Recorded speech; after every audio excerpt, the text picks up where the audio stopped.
Okay, assalamu alaikum warahmatullahi wabarakatuh. A'udhu billahi minash shaitanir rajim. Bismillahir rahmanir rahim. We thank all viewers who are on Zoom, Facebook, and YouTube for joining us for such a blessed event, which is the Blessings of Khilafat with our dear brother Abid Khan Sahib. As Muslims, we start our proceedings with the recitation of the Holy Quran, and I call on our brother Ibrahim Ajagni to give us the recitation in Arabic. أعوذ بالله من الشيطان الرجيم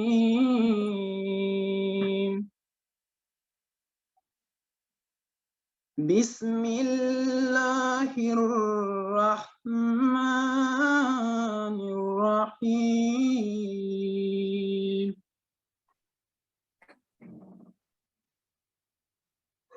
قل أطيعوا الله وأطيعوا الرسول فإن تولوا فإنما عليه ما حمل وعليكم ما حملتم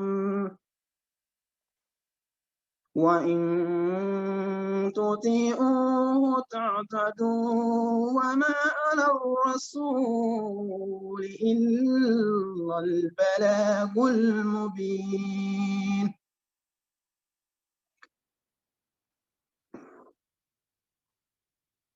وعد الله الذين آمنوا منكم وعملوا الصالحات ليستعلفنهم في الأرض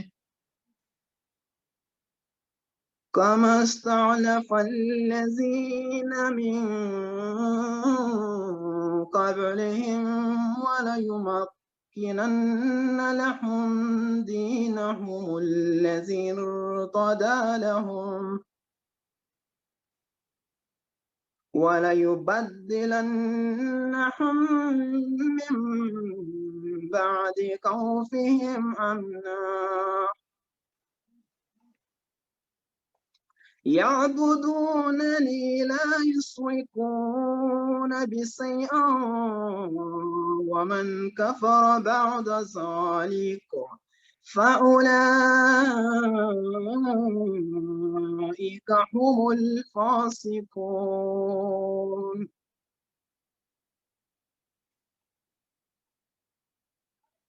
وأقيموا الصلاة وآتوا الزكاة وأطيعوا الرسول لعلكم ترحمون. السلام عليكم ورحمة الله. Jazakumullah, brother Ibrahim Jagni. We now go to the English translation by our brother Hakim Mensa, who is the General Secretary of PAAMA, United Kingdom.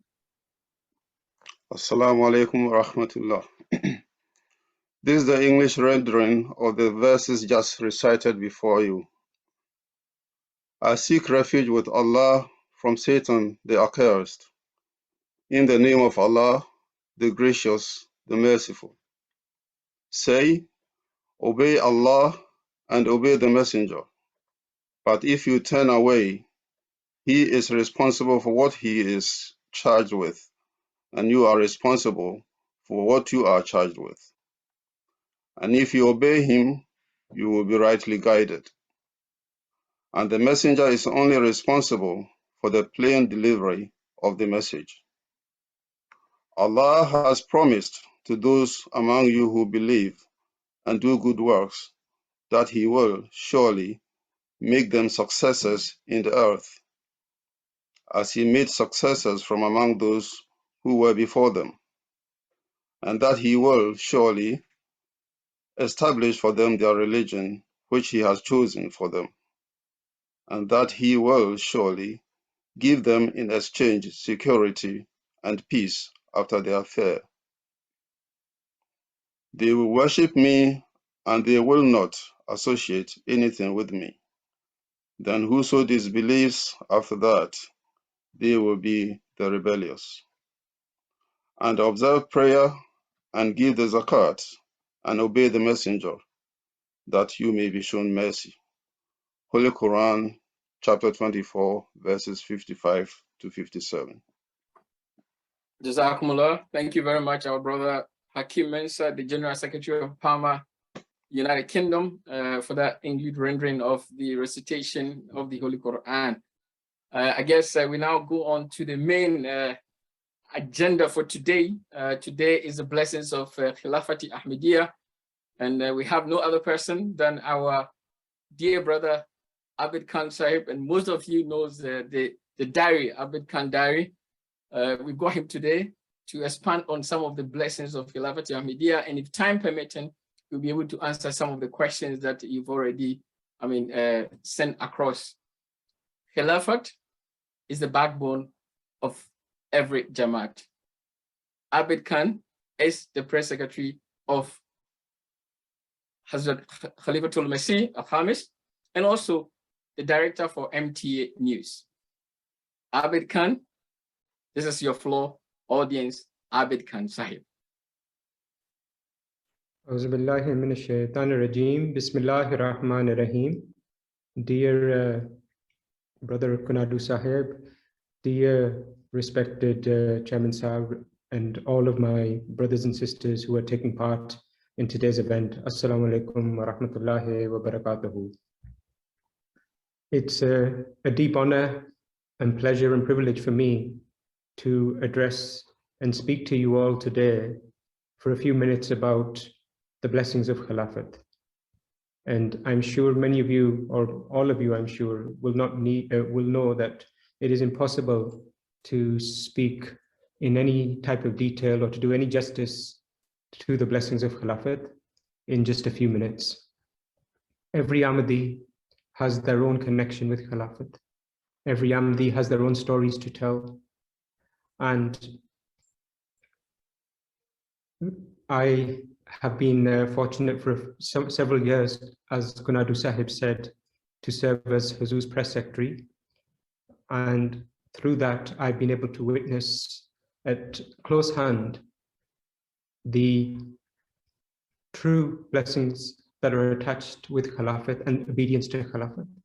And also I've been able to see many examples from all around the world of people's great standards of obedience and respect and love for Khilafat, to the extent that often a person feels ashamed at his own lowly standards in comparison. And most certainly, many of the greatest examples of obedience to Khilafat and loyalty to Khilafat I have personally seen have come from African brothers and sisters who most certainly have a special connection with Khilafat. But before I go any further, I wish to inform all of those participating today that a couple of days ago, I informed Hazrat Khalifatul Masih V that I would be having this opportunity to speak to you and to talk to the members of PAAMA. And upon this, Hazur asked me to, or instructed me, I should say, to convey his greetings of Assalamu alaikum to all of the members and all of the people participating, and that his prayers are with you all and your families, that may Allah Ta'ala bless you and keep you firm in your faith always. So it was my duty to convey this first and foremost.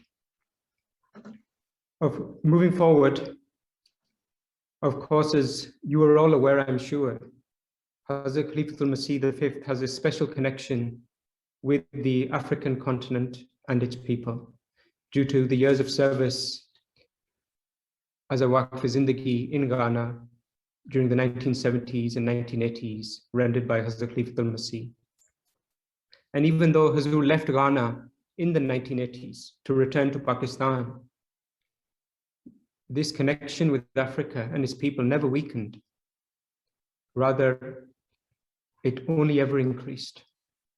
Hazur's desire for the African continent to succeed, his love for the people of Africa, and especially the members of the Jamaat, has only continued to grow over the decades since, and especially since Hazur was elected as Khalifatul Masih.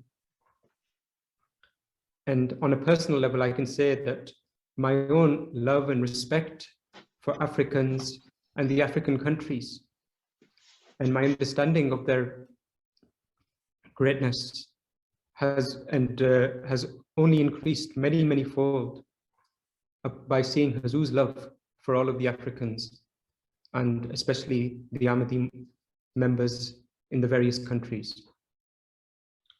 So where on the one hand, we are all witness for how for decades and centuries, in fact, that leaders and governments and people in different countries have looked down upon Africa. The Khalifa of the time is the person who has such great love and respect for Africa and its people that he is inculcating through his own example and his own words a love in the hearts of Ahmadis across the world for Africa and its people. I recall on one occasion, there was a lady from Sierra Leone who came to London to attend the Jalsa Salana a few years ago. And she met Hazur as part of a delegation. And she spoke very impressively. And I remember listening to her, and she gave her thoughts about the Jalsa Salana. And it was very heartfelt and eloquent. And so later on, when I had the opportunity, I mentioned this to Hazur, that I had been very impressed by this lady. Upon this, Hazur smiled and he said, "Have you noticed how well spoken African people or African origin people are in general?" Hazur said that their standard of spoken English is extremely high and their eloquence is masterful. It was such a beautiful tribute. And Hazur spoke with great love and affection at that time, as he has on many occasions. I also remember a few years ago, there was a non-Ahmadi guest who had come from Liberia, again as part of a delegation to meet Hazur. And he mentioned the Ebola virus outbreak that took place in Africa some years ago. And he said, when he was speaking to Hazur, he said that when the outbreak happened of Ebola, and there was a lot of fear and panic, in his city or town, the only hospital that remained open at that time to treat the public was the Ahmadiyya hospital. He said the other hospitals and clinics closed down because the staff were too scared that they might get infected. And the guest spoke very earnestly. He said to Hazur that speaking of himself and his countrymen, could never ever repay the selflessness and service of the Ahmadis. And I remember Hazur's response. Hazur said, "Yes, I know of this incident because I was the one who would not permit our Ahmadi hospital to close at that time when the local people needed us. It was our duty to serve the people at their time of need." So in every respect, Hazur sees the potential of Africa, its people, and he truly desires for Africa to be the most developed part of the world and to reach its people to reach the highest echelons of society. This is a desire that Hazur has mentioned on many occasions, publicly, and also I've heard it privately on several times. Hazur desires for the people of Africa and African origin people to have the same opportunities, the same levels of healthcare, education, and development as the rest of the world. He feels their pain. And more than anyone else. Furthermore, one thing that I always note, and I've always seen, that whenever Hazur is meeting with African people or people who hail from Africa, whether it is members of the Jamaat or whether it is guests, his face always seems to light up with happiness. It is as if Hazur is with his own people, the people he loves the most and the people he considers to be his family. In fact, there have been times when MDs who are from Pakistan or other Asian countries have actually expressed to Hazur that when we see you with our African brothers and sisters, we feel jealous that even though Hazur's heritage we share, yet it feels as though Hazur's attachment and bond with the African people is on a different level, and his happiness and joy upon seeing them is certainly unique. Anyway, I remember how a few months after I started working as Hazur's press secretary in the press and media office in the Markaz, this is back in 2007, 2008, that actually in early 2008, Hazur visited Africa, as Western Africa, as part of the Khilafat centenary year. At the time, I was very, very junior, very, very new to my role. And so I was genuinely completely astounded and shocked when a few days before Hazur's travel commenced, I received a message from Private Secretary Sahib that Hazur has included me in his qafla, his entourage, and I should get ready to travel. Genuinely, this was something that was beyond my comprehension at the time, that I would have this blessed opportunity to spend such time in Hazur's proximity on one of his travels abroad. As a young and inexperienced person, I remember how my mind started racing at the time. Instead of thinking of others, of how this tour would mean so much through the Jamaats in Ghana, Benin, and Nigeria, I started imagining how it would affect me, how I would perhaps get to spend a lot of time with Hazur and to be even closer. So I was looking at it from that prism of my personal perspective. Anyway, the tour started, first Ghana, then Benin, and then Nigeria, over 3 weeks. And each day, I was amazed and astounded by the love of Khilafat that I witnessed amongst the local people. And on the other side, the love that the Khalifa of the time held for the people in those countries. Thousands upon thousands of MDs would stand for hours upon hours in hot conditions, waiting for their moment to see Hazur from close, for a few seconds even.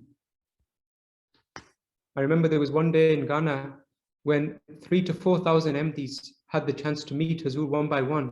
There was a long queue that would seem to go on for miles, and the MDs would come one by one, say salam, offer request prayers, introduce themselves, and then the next person.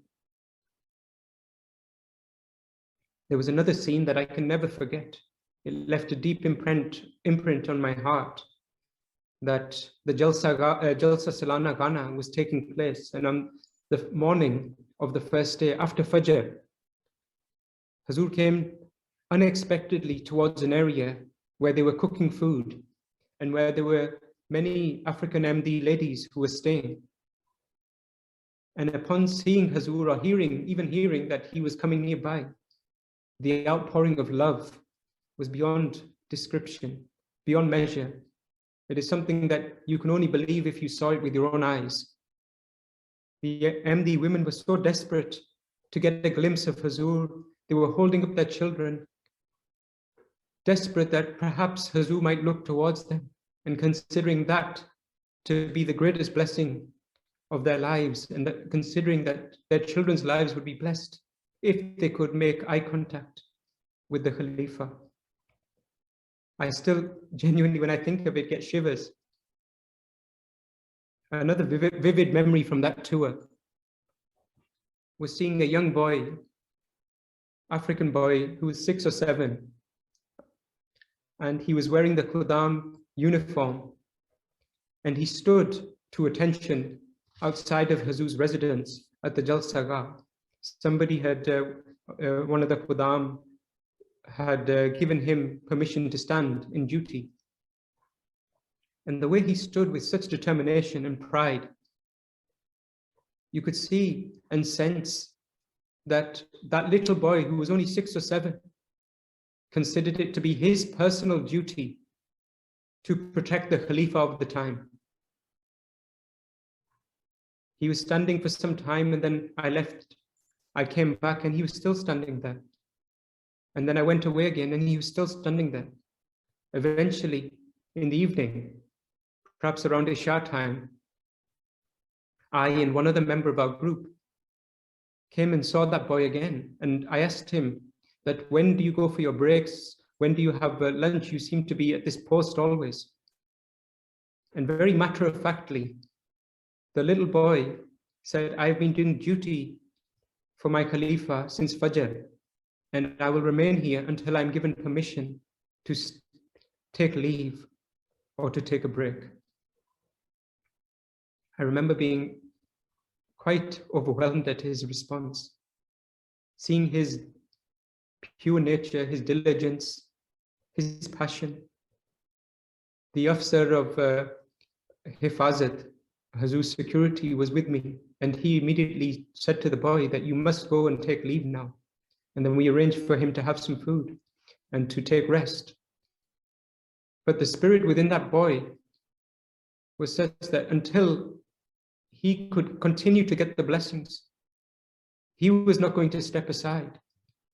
As I said, he thought it was his personal duty to protect the Khalifa of the time. That bond of love, you will not see, I do not believe you will see anywhere else in the world, except for between the Khalifa of his time and Ahmadi Muslims. And it was this spirit that I saw with my own eyes, not once, not twice, but many, many times on that tour of Africa, which, as I said, was my first tour in the company of Hazrat Khalifatul Masih. Anyway, the 3 weeks of that tour passed by, and it was an incredible experience where I learned so much. But throughout the tour, I had a nagging sense of sadness in my heart, which kept increasing day by day.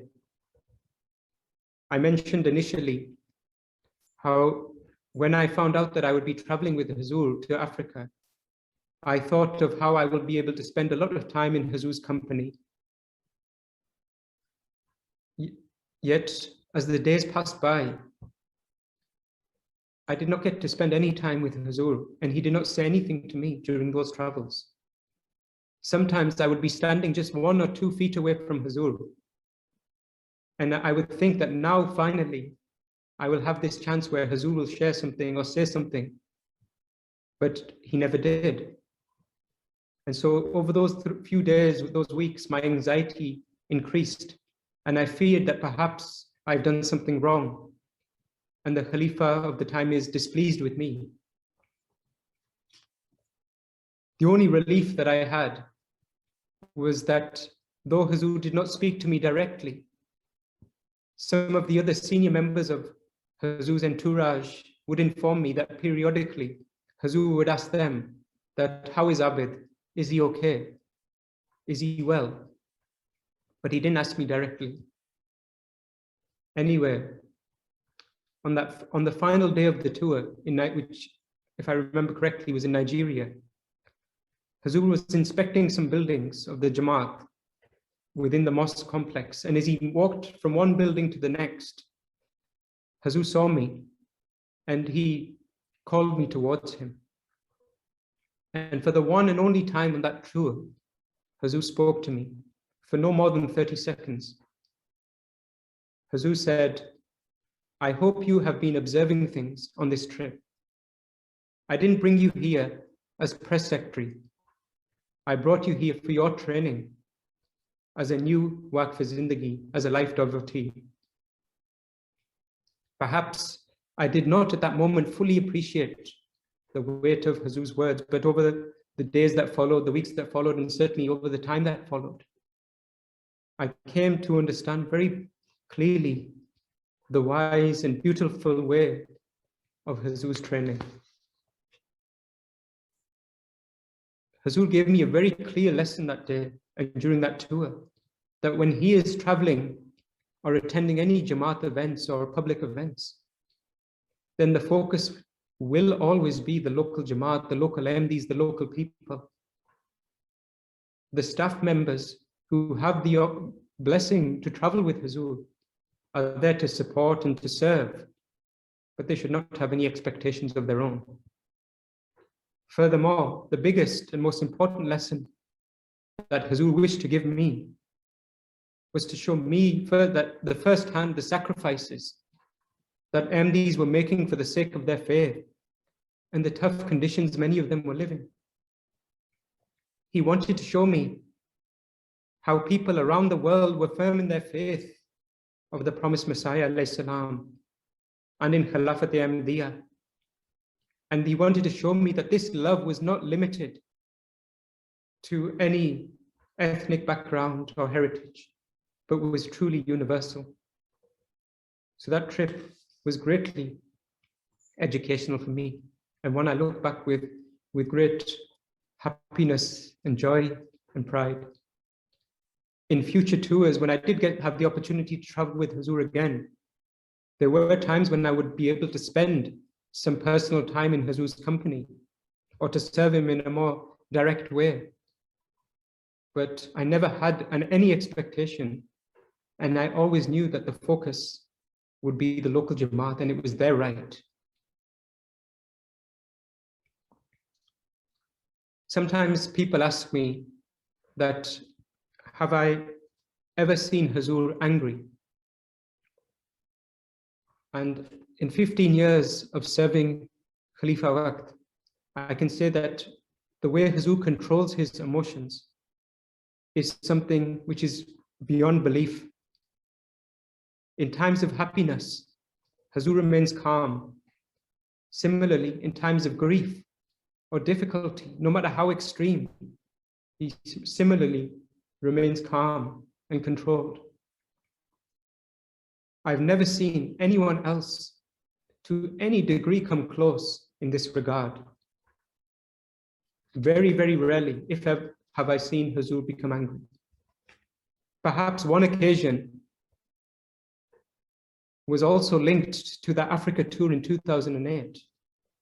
And the fact that Hazur's anger is so rare that still 14 years later, I remember that incident.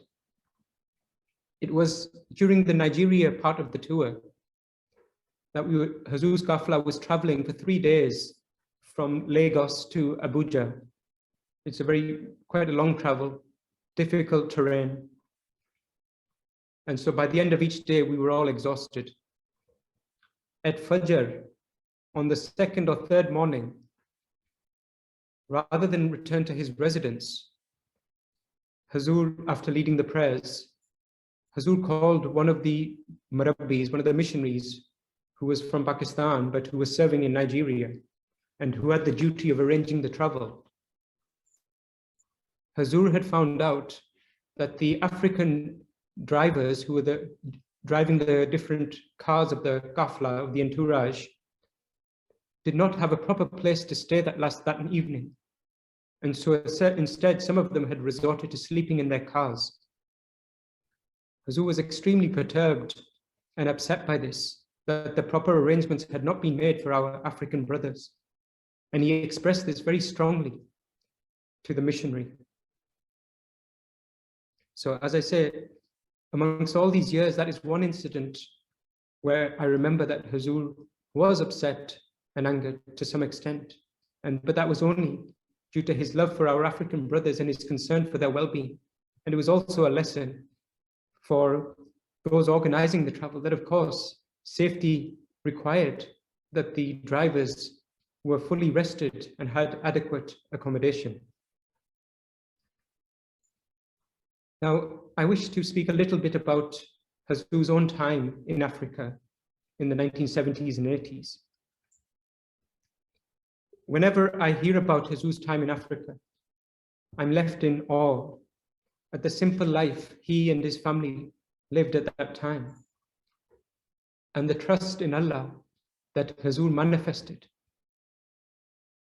One incident which Hazur has mentioned to me personally, and I think perhaps, in fact, since then, Hazur has also mentioned it publicly as well, but it's worth reminding, is regarding when Hazur's children were very small, when they were living in Ghana.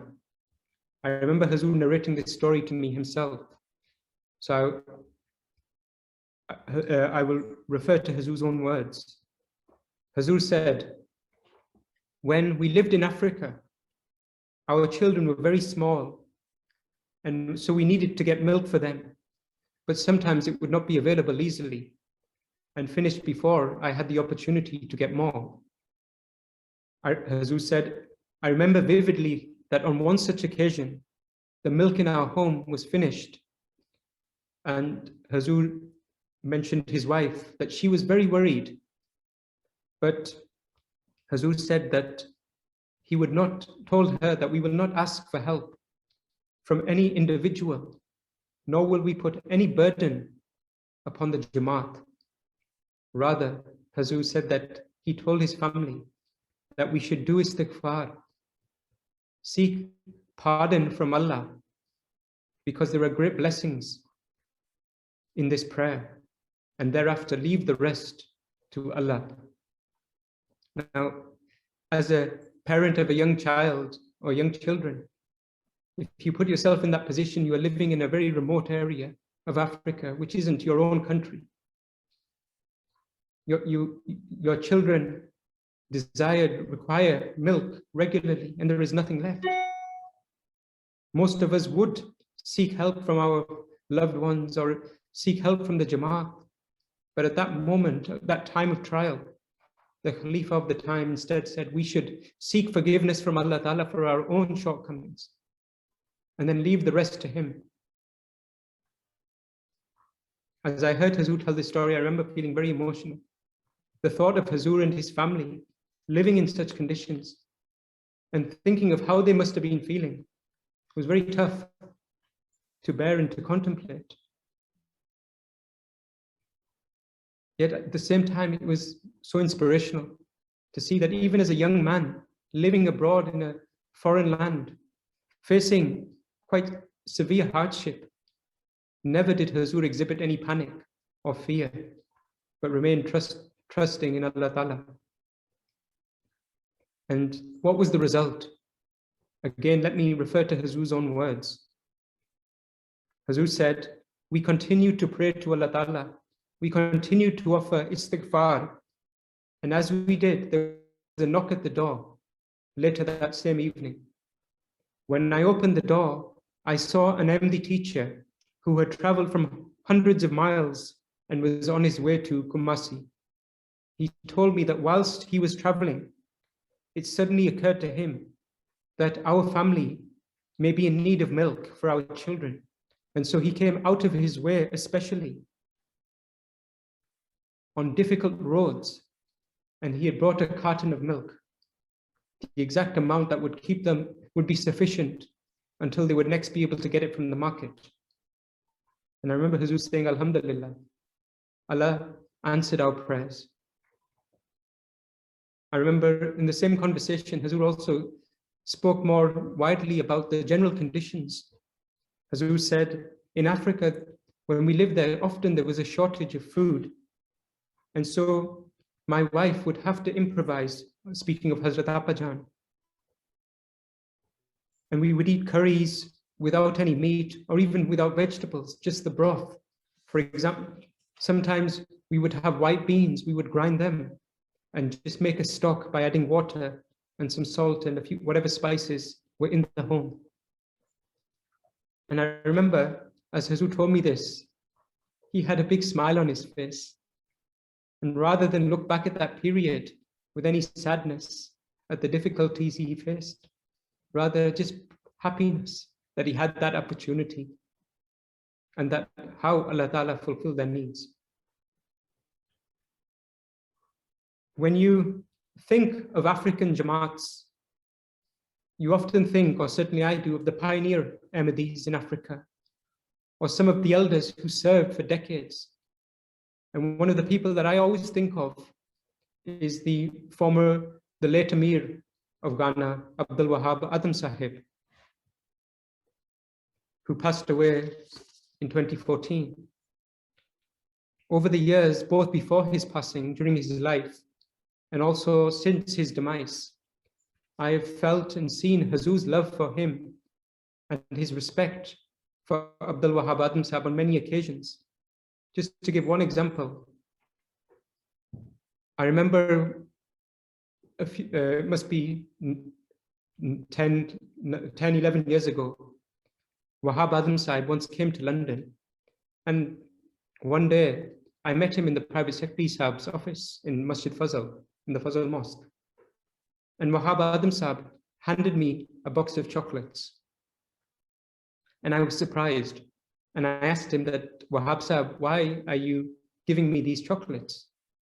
And he said, the reason I'm giving you these chocolates is because you, meaning our office, are the one who gives us information about Hazur's activities through your press releases, through your accounts. And so I wanted to give you a token of thanks. And I remember feeling very touched by his beautiful, he was such an elder and inspiration to me and to so many others. And just to think how he had, his love for Khilafat was such that he used to read all of these accounts and press releases with such detail and interest. Anyway, this story or this incident, it moved me so much that when I had the chance in Mulaqat, I mentioned it to Hazur. I said that, Hazur, this is what happened. Wahab Sahib gave me these chocolates. And I asked him, and he said, it's because you give me these incidents about Khilafat in your writings. Rather I should say, Hazur's response was not what I expected. Rather, Hazur's response was a light admonishment to me. Hazur said that when a respected elder like Wahab Adam Sahib gives you a gift, it is very inappropriate to ask why. Why are you giving? Rather, you should have just accepted this gift with gratitude. And that was a great lesson for me, that when these elders show appreciation or show any form of kindness, then we should just take it with the thanks of Allah, rather than to ask questions. It was very impertinent of me to ask that question, even though Wahab Sahib had not minded at all, but it was a beautiful way of training.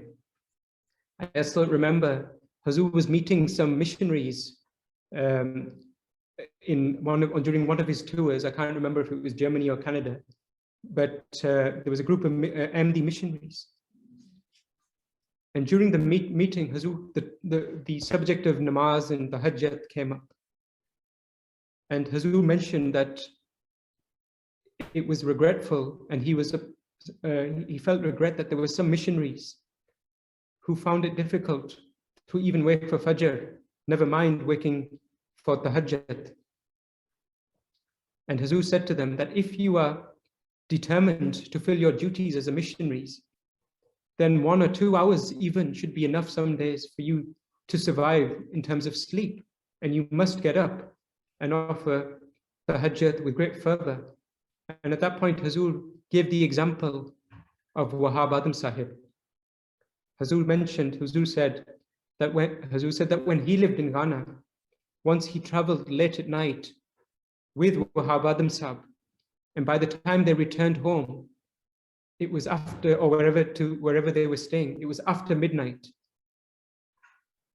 Hazur said that at around 1:30 a.m., Hazur woke up to use the bathroom, the restroom. And he said that despite having just arrived an hour or so earlier, Wahab Adam Sahib was in the mosque deep in prayer, offering tahajjud. And he said, this is the example that is expected of our missionaries. So when Hazur again was giving the example to mostly Pakistani origin missionaries, he gave the example of one of the great African missionaries, Wahab Adam Sahib.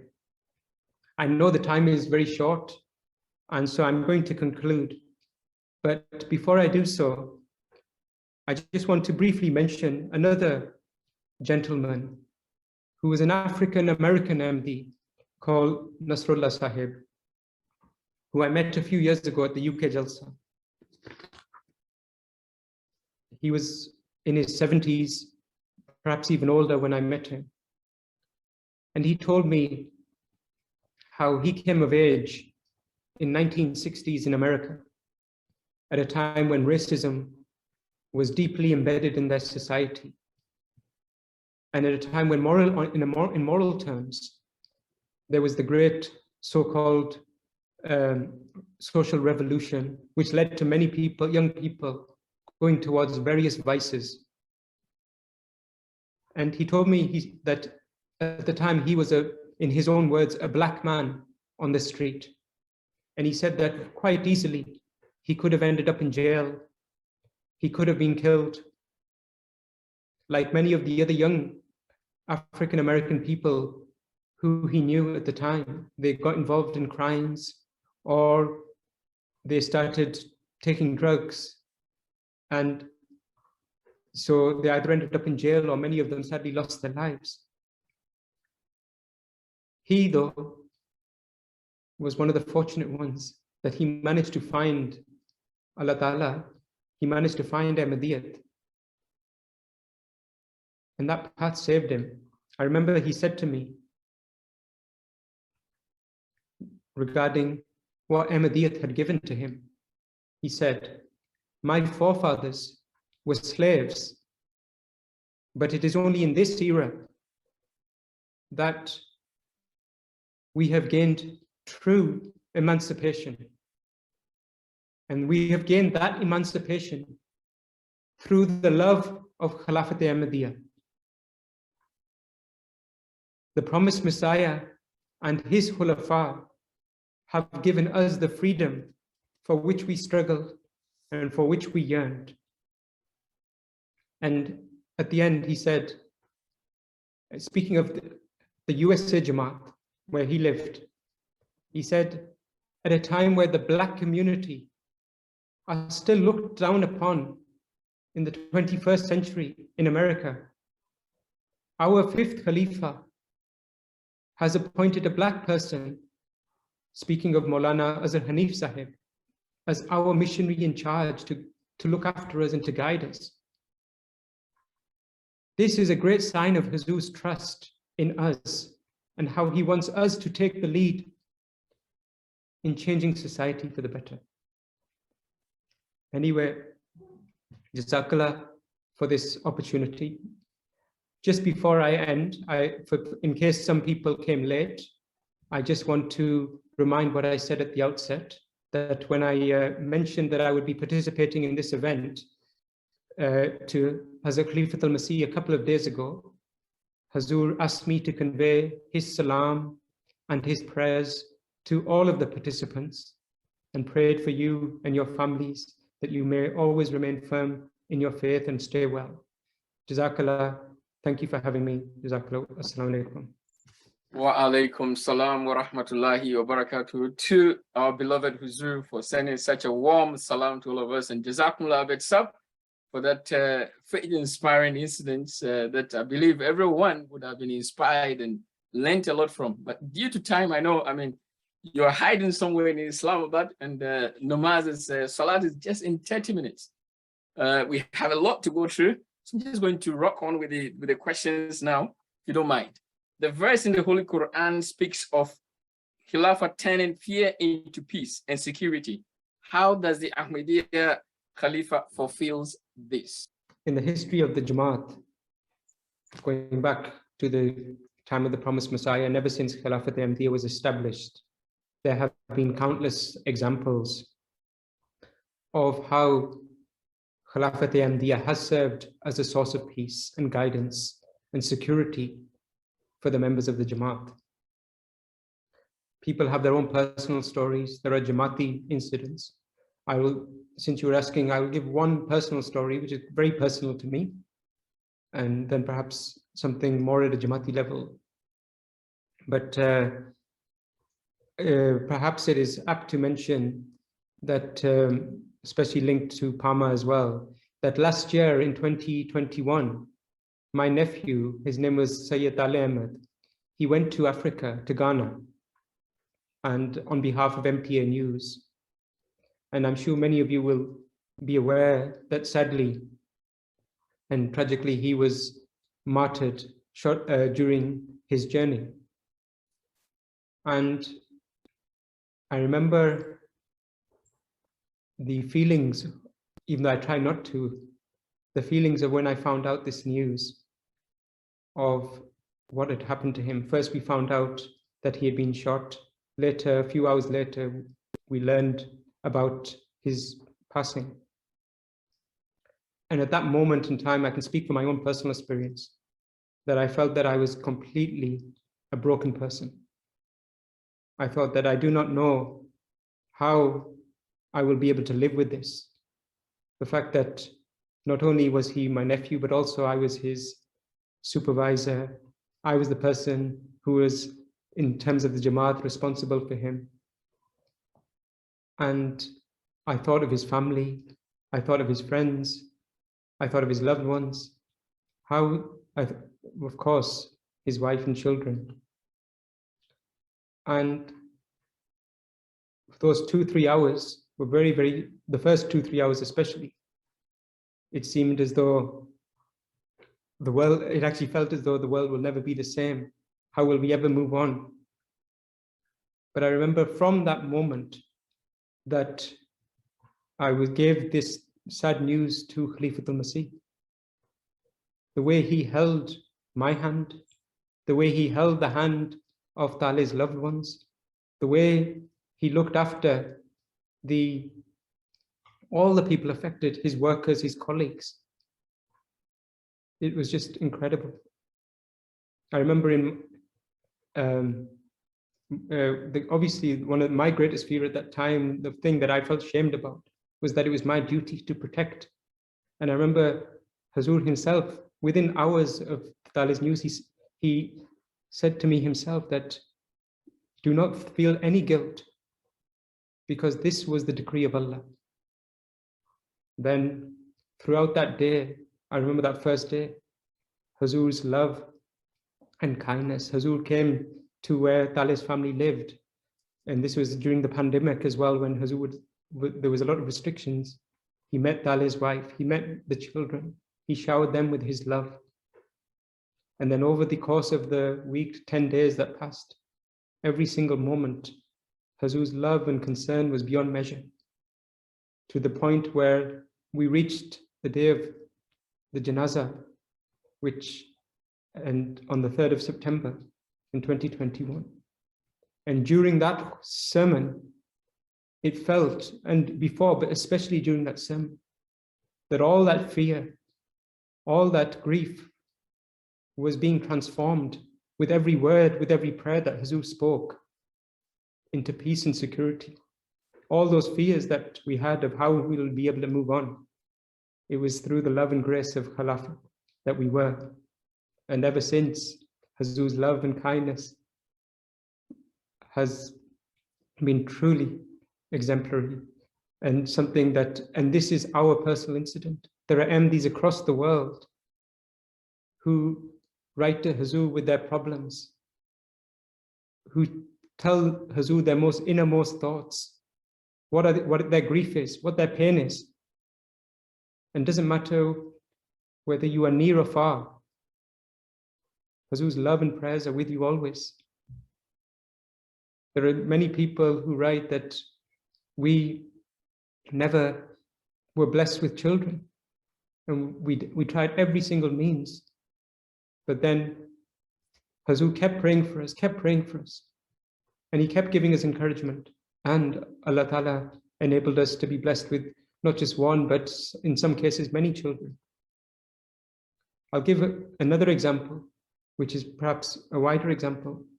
When the COVID pandemic struck at the beginning in 2020, everyone, not just in the Jamaat, but across the world, describes that period as unprecedented. It was a term that was used often in the media, that it was an unprecedented time. And it was also an unprecedented time in the Jamaat's history. Those first few weeks were very, very tough. The first week, due to the very severe restrictions, Hazur could not even offer the Friday prayers, and had to give a message from his office. But then, slowly but surely, we saw how, through the guidance of Khilafat, that state of fear and uncertainty became resolved. And not only was people were worried about the connection with Khilafat.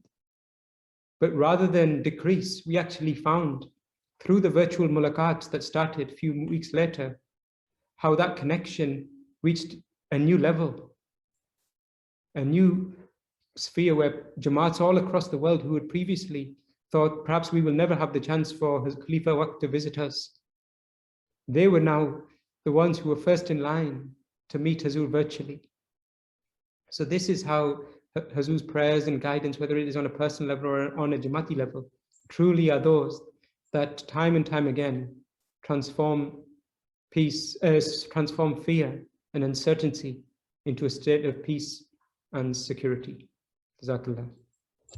Jazakumullah, Abid Sahib, that is really faith inspiring. I still remember very well if Abid Sahib says that yes, Khilafat turned his fear and insecurity into security and peace upon the demise of our dear beloved brother Sayyid Ali Ahmed.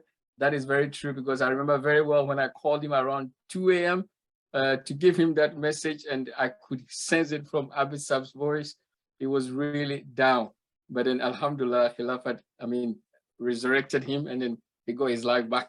Jazakumullah. And everyone, please remember to go back to that beloved Huzur's Friday sermon on Tali Ahmed, which was the 3rd of September, 2021, and get the insight again to try to leave that legacy of our beloved brother.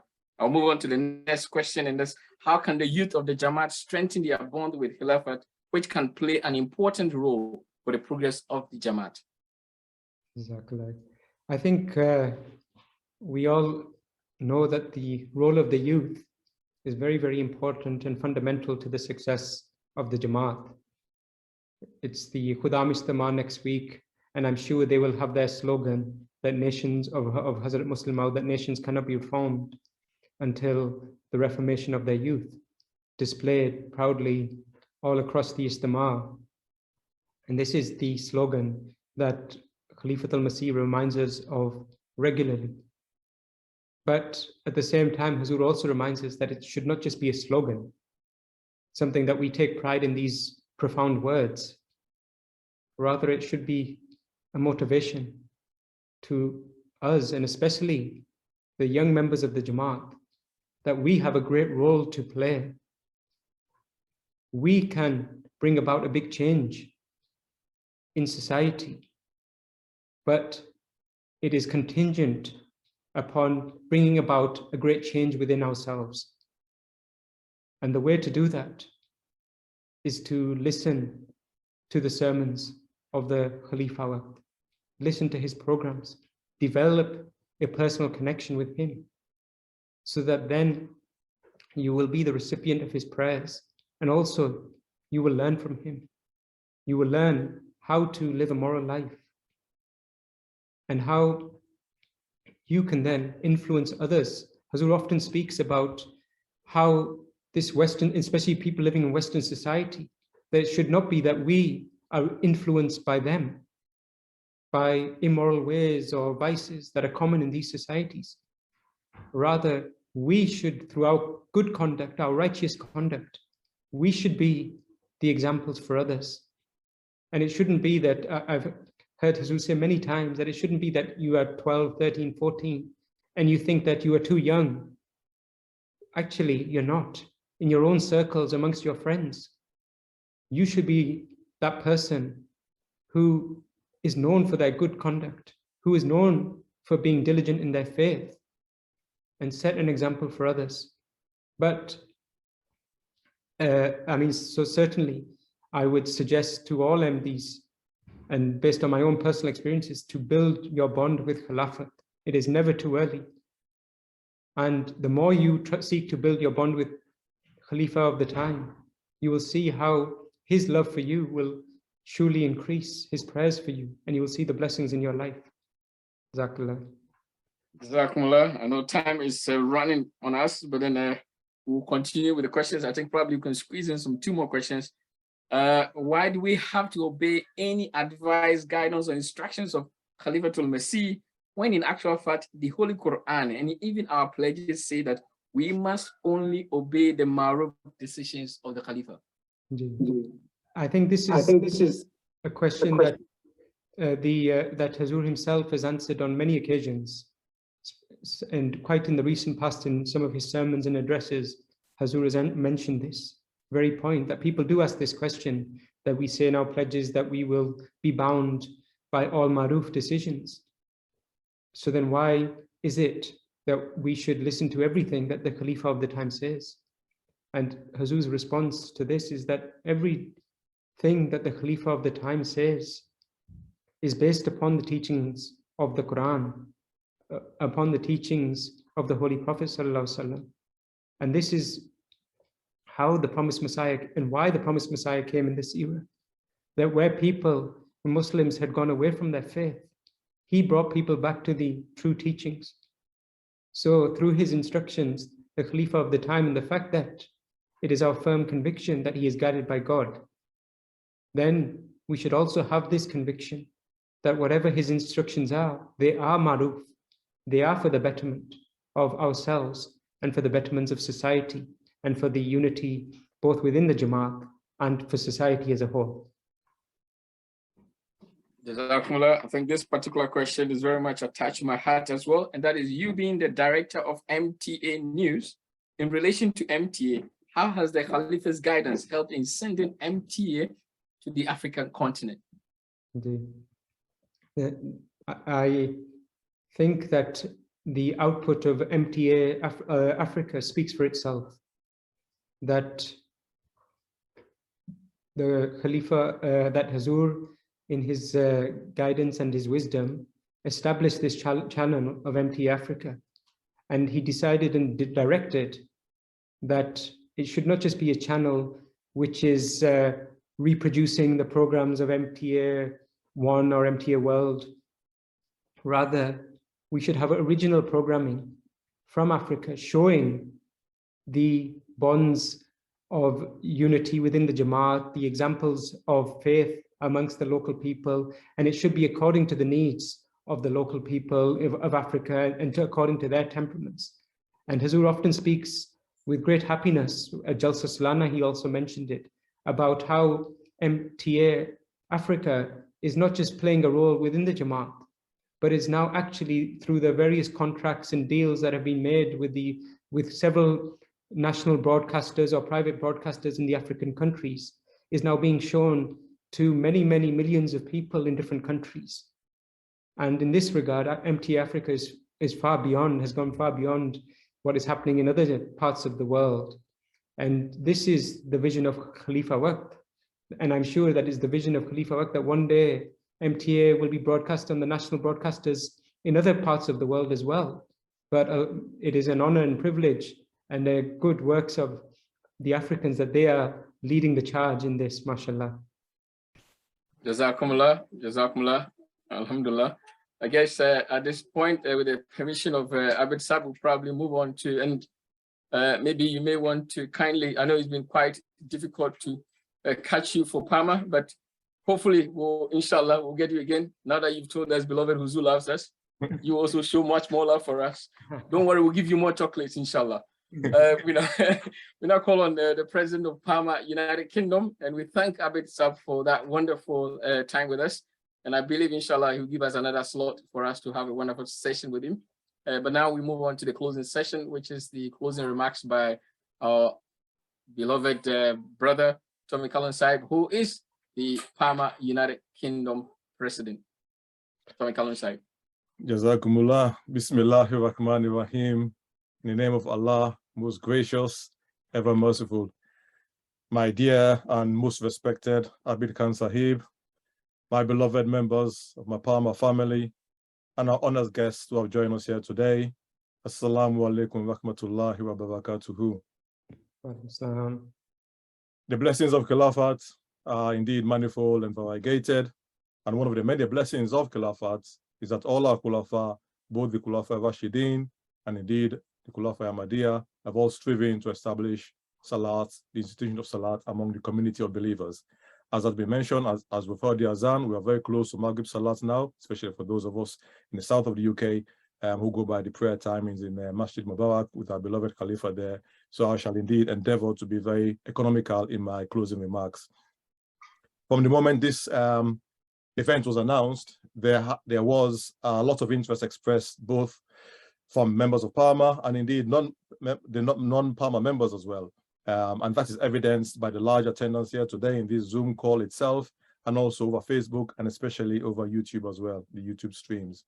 For that, I must congratulate all the organizers who have worked in various capacities to bring these events to fruition.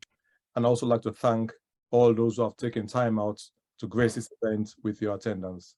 May Allah indeed bless all the attendees and reward all the organizers. Amen. Over the years, our respected Abid Sahib has regaled us with personal diaries, providing a unique insight into the activities of our beloved Hazrat Khalifatul Masih, may Allah be his helper. And one of the beauties of those diaries is the way they are written in such a simple and readily digestible format. That's once you get hold of it, you can't put it down. You can get through them in no time, while at the same time they convey such profound wisdom and knowledge as well. It is a style and skill that is actually quite not easy to execute, but one that Abid Sahib does so naturally and so effortlessly. And it's the same style and skill that he brings to his lectures. And as we've seen today, he has delighted our hearts today with a really faith-inspiring address.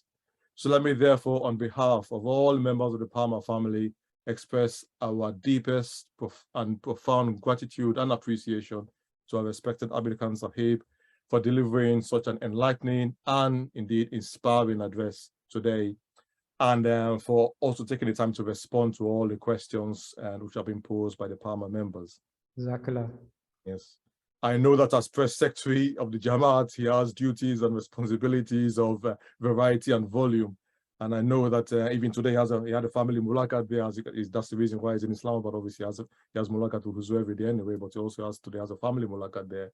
But still, he took the time out to attend this event and address us today. So it really has to be very much appreciated. And once again, I would like to record our profound gratitude and appreciation to Abid Sahib. And talking of appreciation, just checking on the time, we're running a bit slow behind time, but I just wanted to take the moment to just a word of advice for all of us, my humble self included, as we repeatedly heard the blessings of Khilafat being recounted over the years by various scholars and various speakers. And of course, this not only shows that Khilafat is a very blessed institution, but within the Jamaat, but also that it's a very important institution and one that must be zealously guarded and truly, truly appreciated.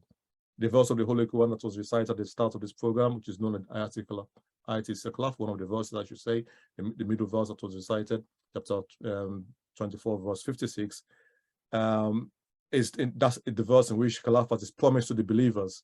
And those verse ends with the words, then whoso is ungrateful after that, there will be the rebellious. So the use of the word ungrateful here is not without reason. Khilafat is indeed a great divine bounty, as Abid Khan has really regaled our hearts with wonderful examples of the blessings of Khilafat. So it's really, truly a great divine bounty, which non-Muslims, non-Ahmadi Muslims do not have. So we Ahmadi Muslims must truly appreciate this. We must not only gather here to listen to such lectures as Abid Khan has captivated our hearts with today, but we must also resolve to draw closer, as Abid Khan said, to this blessed institution and show a true appreciation of it. I could say just a brief anecdote from my personal life. That for me, the biggest blessing in my life is just that the Khalifa of the time knows me by name.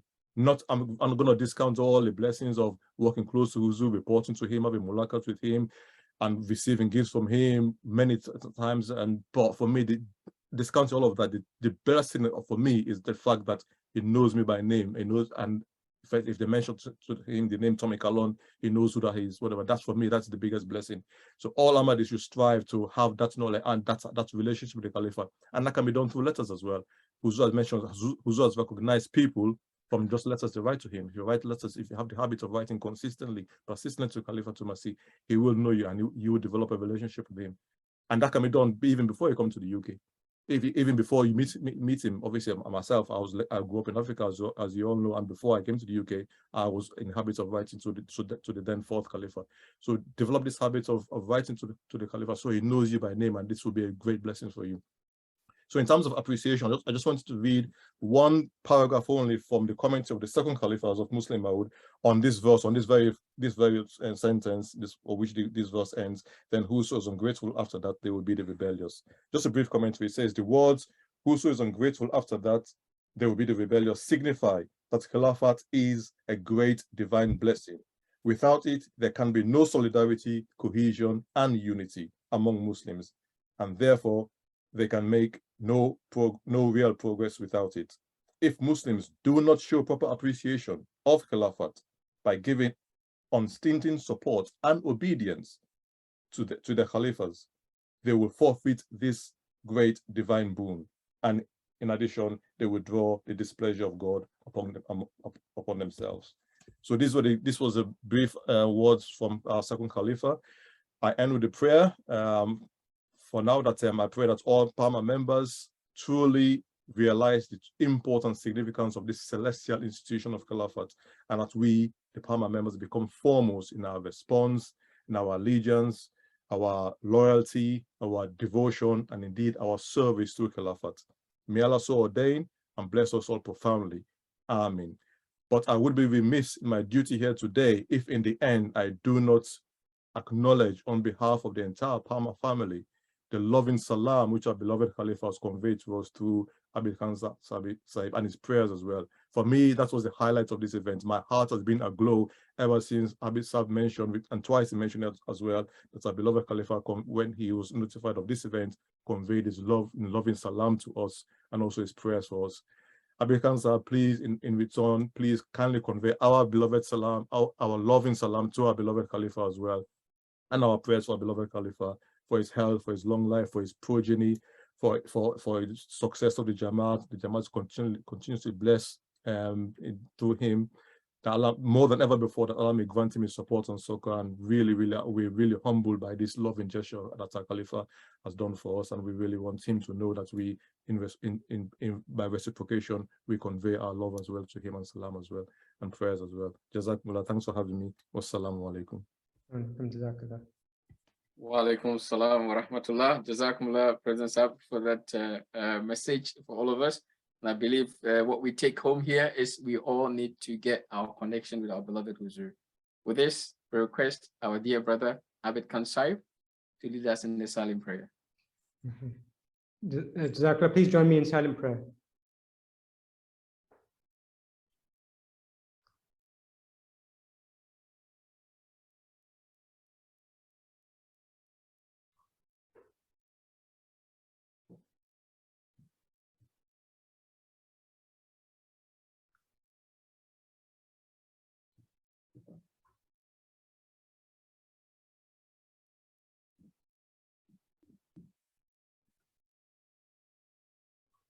Ameen.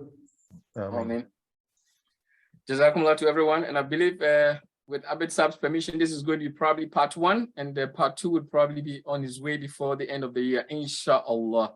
Jazakumullah to everyone. And I know Abid Sahib needs to run, and Namaz is there. And some of us also have a bit of time, but then Jazakumullah Abid Sahib, and Jazakumullah to everyone. Jazakumullah. Assalamu alaikum. Wa alaikum salam wa rahmatullah.